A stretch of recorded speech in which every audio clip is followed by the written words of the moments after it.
qeyd olunan hadisə 25 dekabr 2024-cü il tarixdə həmin hadisə ilə bağlı Baş Prokurorluğun İstintaq İdarəsində Cinayət Məcəlləsinin müvafiq maddələri ilə cinayət işi başlanıb, hal-hazırda da aktiv istintaq hərəkətləri davam etdirilir.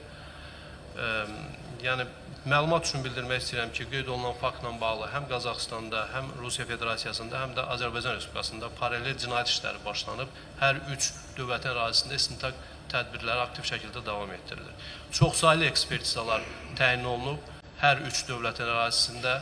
Çoxsaylı ekspertizalar, 100-ə yaxın ekspertiza tərəfimizdən təyin edilib, onların çoxunun rəyi alınıb. Hazırda müvafiq ekspertiza tədqiqatları davam etdirilir və eyni zamanda bildiyiniz kimi hadisə Qazaxıstan Respublikasının ərazisində baş verib. Bu yaxınlarda bir neçə gün öncə bizim istintaq qrupunun üzvləri Qazaxıstan Respublikasına ezam olunublar. Orada Qazaxıstandan olan həmkarlarımızla geniş görüş keçirilib, müzakirələrimiz aparılıb və həmin ekspertizanın, təbii ki, mətbuatı maraqlandıran, ictimaiyyəti maraqlandıran ekspertizanın nəticələrinin alınması üzrə səylərimiz birgə davam etdirilir.